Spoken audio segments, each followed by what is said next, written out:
and I've been on your jock for a while. All right. If you watched any of the videos that we've done for like Mariah and stuff like that. Yeah, I saw the Adrian one. Oh, okay, cool. That was cool. That was the first. That was the first one I saw, and I was he's a good friend of mine, so I was happy to see that. So that was cool. Yeah, and then he kind of brought you up that like you kind of slid into his DMs and like, you know, that was pretty But cool. I mean, what did man, you see? I What mean, did you like a see in good him? tune is a good tune, and I think he was. I first saw him. He had tagged me in a video that he had did a cover of Trish's, and he was doing the backups, and I was like, man, this guy's hitting those high ones that I Yeah, was I was struggling to do when I was recording him, you know. yeah, So I was like, I'm gonna hit this guy up, and he was a big Trish fan, and he came up and he sang backups one time at a show. yeah. You know, I followed up with him, and then he had like this really cool tune, which is "My Job Is Loving You." Wow, yeah. No, I really fell in love with it too. Like my cousin brought it to my attention. Like his little, he had like I don't know. I think he had like four. I mean, he only has like 4 or 5 songs out. Yeah, But I checked them out and they're just interesting. You know, it's just like it's just a different style, but it's very interesting. So I hit him up and then we did the interview and you came up and it was cool. And then you come up in the Mariah because you produce Mariah stuff, right? correct. I was gonna ask you about that. So I mean, that was like, was that like your first produce stuff, or have you produced other stuff like an artist like that, like where you're like in control? I mean, the first time I guess Trish was like I was writing for Trish and producing Trish's records, so but those were Okay. mostly covers. You know, we only did a handful of originals, but Yeah. you know, I didn't really have the studio and the equipment, you know, to record how I would ideally wanted to. So it was kind Mhm. of just like, you know, laptop projects going into another studio and, you know, her coming in and cutting the vocals in a day. So Damn. it was kind of like that. But yeah, when Mariah came along, you know, I had access to the room and I brought in the instruments and I brought in some people and, you know, we recorded it straight to tape and, you know, that was kind of like, and there were kind of songs that I had written, you know, I've had for a while, you know, because I've always written music just to write music, even if it's not for me. I always like write songs, so Yeah. I've had all these songs kind of already mapped out, and you know, she just kind of fit perfectly into what you know what I would heard as a singer, you know, translating these songs into. So she kind of fit in that. So I guess that was the first time, you know, kind of producing and kind of like bringing the material that was written and showing her and you know singing it for her and then her singing it and having her flavor to it and then going back and mixing it and then yeah, it's, you know, the thing is like people like me and Adrian and like Gabriel Rowland and stuff like that. It's like not only did we play the stuff, but like we're in the studio mixing it and engineering it. So it's like Right. we're doing like 3 or 4 jobs really. You know, Yeah. No. Man, I've within. been seeing you like on your Instagram, like you just like there, like you live there, right? Like you're living there right now. Pretty much, no? Pretty much, yeah, full time over there. Yeah. No, that's amazing, bro. So majority of the tracks, are you just like you wrote them and then like when it comes along, you just like, hey, like this is what I got, or are they like, hey, write me a freaking hit? I mean, I mean, Depends. I don't necessarily see them as hits, but I like is it something catchy? I always try to write something catchy. You know, Bro, they're hits, man. They're fucking you know, I mean, they're fucking hits, bro. when people think of hits, I just call it catchy and stuff, just like some catchy melodies and you know lyrics and fun lyrics that kind of like you know still resonate from here and back to back then. You know, so that's what I always try to nail every time. But you know, there's a lot of tunes that don't make the cut. You know, there's some you know Yeah. sometimes it doesn't work. You know, there's actually a couple songs that were probably sincere songs before they were a Mariah Avila song or a Trish song. You know, Okay. maybe it didn't work out with us, and then when Mariah would sing it or when Trish would sing it, then it took on a whole new life, and it was just a really cool thing. So Yeah. So what's kind up of with you guys? So you guys like I've looked up what on Spotify. I don't know. You have like what freaking like 5 or 6 songs out with them, right? yeah, yeah. Now is that going to continue or is that just kind of like on the back burner right now? For Sinceres, Yeah. well, since the pandemic, you know, we've had big plans to like kind of tour out the entire year, actually. So you know, Okay. we were supposed to be on the road this entire time, and that didn't really kind of map out, and a lot of the tours got canceled, and a lot of the shows got postponed. So we kind of just, you know, kind of just started to kind of come back and just kind of go back to writing and you know making more records and we're sitting on a few records that we're just kind of waiting on the right time to like put out. So Okay. we got something coming up in February. What's his name's going to be coming out on 45. So there's like here and there some things coming on to kind of keep it going. But yeah, we still get together. We still see each other all the time, and Okay. we've been jamming out. But most importantly, we've just been trying to stay safe. You know what I mean? Yeah, and then I'm just kind of putting this together so I can get some more people on. So I'm gonna send out like a fuck. Hold on, let me see if this will work. Send like a little reel so people can kind of see what's. I'm gonna tag you on this. For sure. Okay, and then you have like a million dudes in this group, right? It's like a collaborative effort. Like, how many Pretty people? Like, much. yeah, like, is this and this? Are these buddies that you just kind of collected through the years, or these like people that you went to school with, or just bands that you just played with and say, hey, join up, or like jam out with us? I think it's always been like a big circle of we've all been playing music together for a long time. Like the guys from the Illusions, and you know, well, I mean, we go back with them from back to high school. Those guys. Okay, Like Tony Medina is, I've he's the one who taught me music back in middle school. You know what I mean? wow, So like we go way back with those guys, and it's just always been the circle, big circle, and a revolving door of everybody coming in and out at different times and stuff like that. But and there's no like beef or nothing like that. It's just like if you got a project, go ahead, and when you're yeah, ready, come that's back, whatever. what it is. Because I mean, we all played together at one point, but I think everybody's kind of had, the talent and the foresight to be able to be like, hey, I want to make this type of record or this type of band at this point in time. So I think that's kind of because Tony used to jam with us, Yeah. and man, we used to play in bands. Like I'm telling you, back in high school, punk bands, Mhm. reggae bands. So I Yeah. mean, so like Yeah. that was when he started his project. It was kind of like it wasn't like a bitter thing when he left. It was more like, hell yeah, Tony's doing this thing. Okay. You know, so it was kind of like a big pump up for everybody, and then everybody kind of started getting inspired to do things like that. So Now, and then you guys are you guys the same age? Because he mentioned that you guys went to school together. You guys were in a band together on the school band, right? yeah, we were in the marching band. Actually, it's his birthday yesterday, Today, I think it's today, or is it today? the I sent. 19th. It might be today. I don't know. The I 19th. put like I did a post for him. I think it's today. I thought.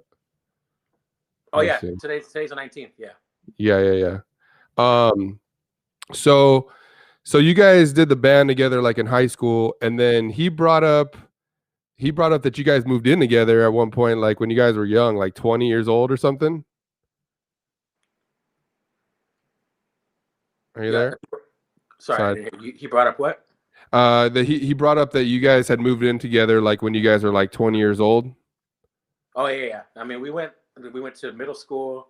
He got me into the orchestra. We went to Wow. marching band together. Out of high school, we toured around to Canada and Mexico, and then we moved in together at the studio in like an Uptown Whittier. Yeah. So, I, you know, we well, I used to be in a band, and we knew people that were in that studio. It was like above, was it above or underground, like the strip right there, like yeah, Uptown? yeah. So That one was above. It would go like two stories. yeah. Yeah. Yeah, so I know that place, and that I mean that's so you guys lived in there, right? We kind of low key lived in there at first. Yeah. I mean, no one says shit because you're paying, whatever, right? But it's like you guys could just jam out and do what the fuck you want. So what was Yeah. it? What was it like? Like, I mean, were you guys just partying hard or nah? It was. I mean, it was a big learning because at the same time, we were backing up a lot of these Jamaican artists. Okay. A lot of these guys that were coming from the '60s, coming to town, touring and stuff, going on their way to up north to the festivals. Mm-hmm. We'd be backing them, and Okay. so it was kind of like a big like more of like learning because we'd be always learning new music and learning in these recordings and learning in these styles of music from way back in the day. So it was Yeah. it was cool. It was a big learning. And when these guys come to town, are you just like, hey, we got the spot to jam at, like just come through, or Totally. We quickly grew the reputation as not only the cheapest, but like most experienced band that could learn these covers and play like records. That was our thing. We always wanted to play like the records, like the old school vintage sounding. So we would yeah. fucking dial in the instruments that way. Yeah, fuck it. No, dude, and I always like every time I talk to someone about you, it's like it's fucking crazy, bro. Like you fucking nail that sound, man. Like there's no one that I know of. You know, maybe like what is it? Los Yesterdays. You know, it's Gabriel, right? Yeah, He's roll. he, Yeah, um, but just like you nail that fucking sound. Like you fucking like have that shit dialed in. Like I can't tell if it's like a fucking remake, or if it's new or old. I can't fucking tell. Like it's crazy, bro. And I think that's like a super talent that you have, and it's like so fucking cool to hear, you know. yeah, totally. It's. um I mean, that's like what we spent. I think all of us spent most of the time, more time, less like at school learning the instrument, but like kind of like more of that sound of it, you know. yeah. And then so now, so you have a studio right now. Is that, I know you had posted something like you guys were gonna leave that studio or looking for a new studio, or what? We were sharing the space with the IMG Records building. Oh, okay. So it was just needed more space. I needed more space to get more music in here. Because I wanted to turn this place into a live recording room. Just like get the band in here and cut it. So I think that was like the biggest thing that like, and they wanted to kind of like condense down and make it strictly like a vocal thing. So they have their studio kind of like just a vocal overdub spot where they have people come in, and then I think ours is going to be like the live room kind of thing. So we just kind of like, it's all the same. It's all the same people. It's all the same circle. So we just kind of grew a little bit, I guess you could say. Yeah, bro. And then you're from, I mean, I seen that you're working with the Lakesiders, and like, dude, what the fuck? So I seen that. I got my fucking heart dropped because I was like, fuck, because they had like the fucking song, right? They had like the song that everyone fucking loves. And Yeah, then they did like something in the bedroom, and I'm like, fuck, that's magic. And then they just like disappeared. So I'm yeah. like, and then I seen you working with them. I'm like, oh fuck, like, and I know a lot of people got excited when they seen that. So was that you reaching out to them like, let's fucking do this? Like, what the fuck? Or was it them like, okay, we need help, or what the fuck happened there, bro? You know what? Going back to like pre-sincere, be way before the sinceres, because the sinceres started by accident. We kind of just Okay. I made a record, named it the Sinceres, and then formed a band around it. You know what I mean? Uh, So way back then, I was doing the covers for Trish and writing originals and producing songs, and still kind of like somewhat unknown. This, and I'm talking like this is like early. This is like maybe like mid 2018. I'm like busting my ass getting all these tunes together, and yeah. and I remember reaching out to them saying, like, hey, let's I would love to like make a record with you guys or make a recording, and this and that, and then you know we never really just got to meet up, and it was always kind of the intent to kind of meet up and do something as the Sinceres or the Lakesiders or whatever, what have you, and it just never kind of happened. But everything kind of took off, and we did the coal mine record, and then we did that video, and then it kind of took off, and we started playing shows and doing this stuff with Penrose, and then just boom, boom, boom, boom, Yeah. you know, and but every time I would travel, like, oh man, you're from East LA. Do you know the Lakesiders? I never met them personally, but I got a big fan. And then I think it was Jason who, I don't know if he reached out to them or they reached out to Jason, but they liked what we were doing, and we were kind of putting out like the records with Mango Hill and stuff. Yeah. So I think it was Jason Joshua who was kind of like, he'd probably be the one to answer that question better. But Hmm. I think he either got the call from them or he reached out, to something about them, and then he brought him in. We were doing like this live kind of recording session and video thing, and he picked them up and dropped them off and was like, oh, I'm gonna go get a haircut, and then he just took off Hmm. and like left the Lakesiders in my studio. What the fuck? I'm just gonna be like, fuck it, I'm gonna make a record, and we didn't have it, they didn't have any, we didn't have anything, but we just kind of sat down and it was like, oh, try these chords, and then the guys in the Sinceres are such like, like I don't know, like just they can play with anybody, and it still amazes me like how good the bass player, the drummer, everybody in the band kind of like works with everybody. So we Yeah. just kind of spit out some chords, and she kind of just started humming some stuff. We recorded it, and then and then they started talking to Jason, and then it just turned into a thing, and we kind of worked it out for them to come into the studio actually and work out a record. So Now, is it just going to be a single, or are they working on trying to do like 8 songs or something, or album or something? I think it's like, well, we have two right now that we've done here at the Secondhand Sounds, and then I think it's going to be a single and a B-side, but I'm not too sure. I think they're going to come back maybe in February to do another one. So Okay. we might build up to eventually to do an LP. Dude, you gotta be the one to connect this bridge, bro. I've reached out to them to try to do an interview, and I'm like, fuck, man, because I want to know. Like, I mean, they're again, like I mean, everyone loves that fucking group, and they only have one song, and it's like, bro, I want more of this shit. Like, it's so fucking good. Like, I want more. Yeah. Now, So from what I heard, I think they just had like a weird experience getting into that first one, and then they kind of just were laying low for a while, from what I heard, and but now they're like happy to do some stuff, and they want to do it, and they're happy to like make more music, and I think that's cool, and then they sound great, and they're just cool people to hang out with too. yeah. Now, are they a couple? Are they a couple, or are they just friends? I think they're just good friends. Okay. Yeah, because I never knew. I mean, it was always like, and then like, because I remember I went to the show in LA, and then we were coming home, and he posted something like the Lakesiders are fucking done. This was like, I don't know, last year, like early last year. Like I don't know. I didn't see the post. I don't know if he deleted it, but like he was like, it's like over, it's a wrap. And I'm like, fuck. I'm like, man, I really was hoping that they could do something because they got the style, they got the look, they got the fucking tune. They had like they're doing those couple covers. Like I said, you know what's up. They got something good going on there. And when I'm telling you, when I seen them working with you, I was like, yes, fuck yeah, like Cool. yeah. Super cool. I had questions about Trish. So Trish, Trish was like what in some reggae bands before or ska bands, and that's how you met, or I don't know. What's the story there? I guess that's how we first met. I mean, from the scene, from just that kind of ska core reggae, scene. She used to play. I think the band was Yerma Mala. I could be messing that up, but we used to play a lot of shows with them, and she had posted. She had made a post on Facebook. I think it was Facebook or maybe Instagram. I'm sure. It was a long time ago, but she had reached out asking somebody to make like a karaoke version of I think it was Hello Sir or something like that.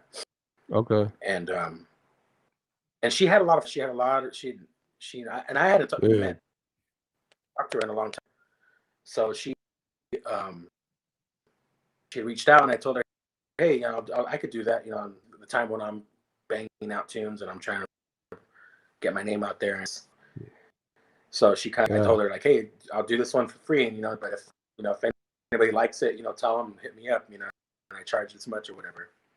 She kind of just hooked up with the silent one. That's what hit me up to kind of come in and kind of start producing songs and making these covers for her volumes of covers that she did.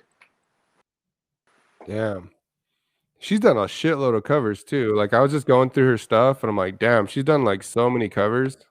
She's like the cover queen. Like she has like fucking a million bazillion fans, bro. Like it's crazy,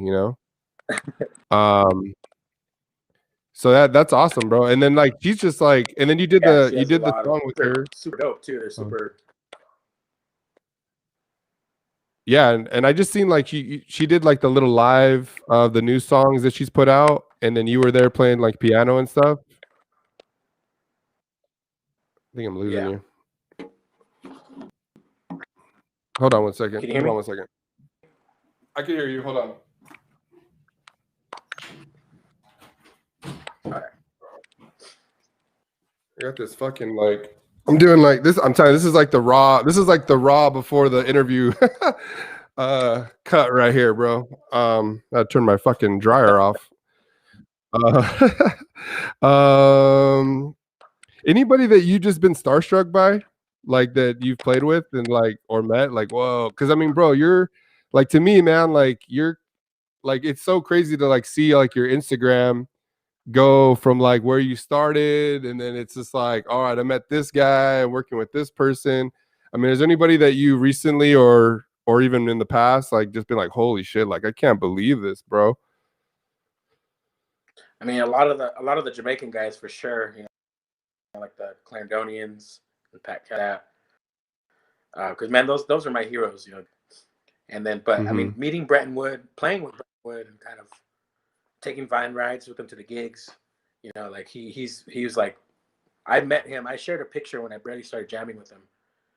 I Yeah. shared a picture. I was maybe 8 or 9 years old at a car. My dad made me take a picture, shake his hand, and then I showed it to him, and he tripped out. He's like, "Oh man!"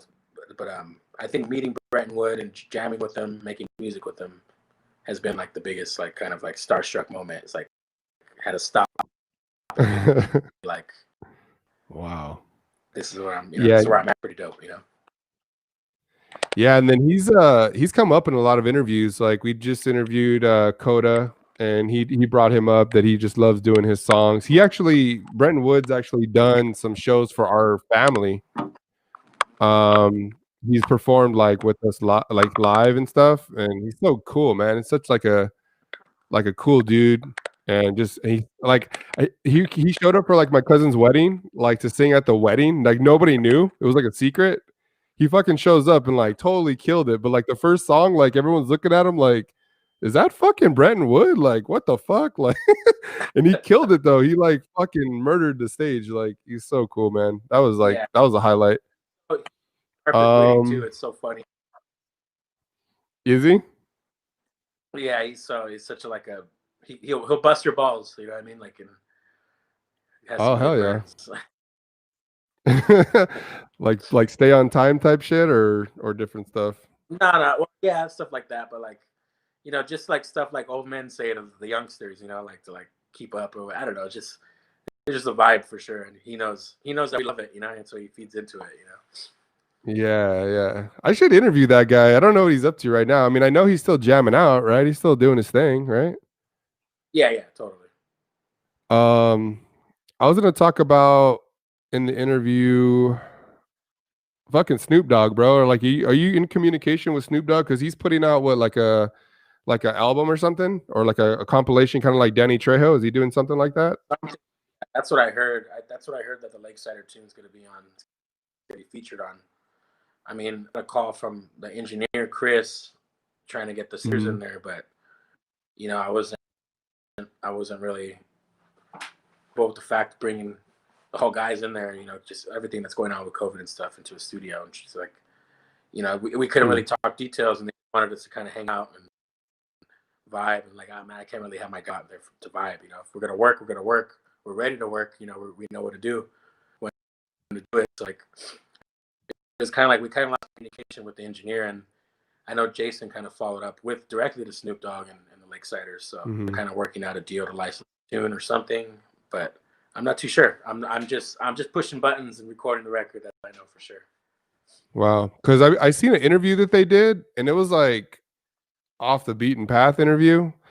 And Yeah. they were just talking about like they had met Snoop Dogg and they were going to be on their record like compilation. But I didn't know if they were like, because you were in control of that song. I wasn't sure if you were in communication mainly, running it.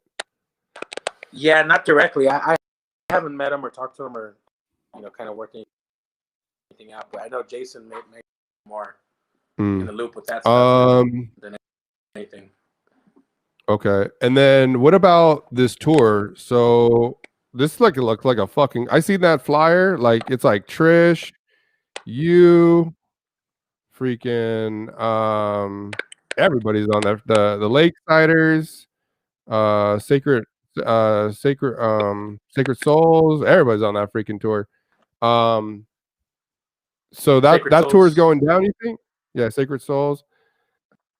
So what's up with that? You think it's gonna go down with like COVID? Do you think it's gonna happen or who knows?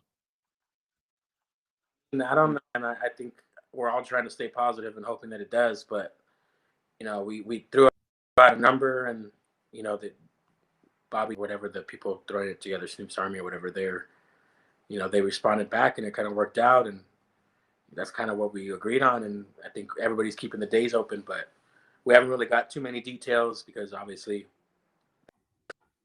COVID and stuff like that. So we're just kind of waiting to hear back and see what's up. But if the conditions are right and it's a good time to do it, it's a good place that's gonna not be a danger to anybody or anything like that, then I mean we're all about it. We're down because we want to play. We definitely want to play. Yeah. And then Is that? Do you know how many shows that is? Is it just like one show, or is it like a whole like U.S. tour? They kind of like blocked out a few months of dates, which was kind of crazy at first. And it wasn't. I don't think it was going to be consistent. I think it was going to be here and there, a couple weekends here and there. But Hmm. then it turned into like a 10 days, and then it turned. I don't know. I really don't get excited about stuff like that anymore until I see dates, and kind of like destinations where to go. So I just kind of Yeah. try to that stuff. Huh. Cool. Do. Well, again, I just want to thank everybody just kind of for listening in. This is kind of again like just like a pre little interview that I wanted to kind of throw out there, just get people excited because what I want to do, what I'd like to do is just like I said, get people excited because Monday I want to have the whole interview out. It'll be there for like a whole week of just Joey, and so definitely tune in. Do you want to say anything to some of the people that are watching right now? Just shout out to everybody who's keeping it up and buying the records and sharing the records and all the bands, the Escapers, the Illusions. Shout out to all the homies and stuff like that. Jason, Joshua, those Yesterday Souls, everybody who's killing it. Altons. That's about Yeah. it. Mariah and everybody, Trish. Just happy, good time to be in music right now. I'm just stoked to be a part of it for sure. Yeah. All right. So again, stay tuned and thank you for watching. And I'll be back with you, bro. I'm gonna send you a link to another one so we can kind of start the interview and all that good stuff. Okay, cool. All right. Let me end this. Finish this.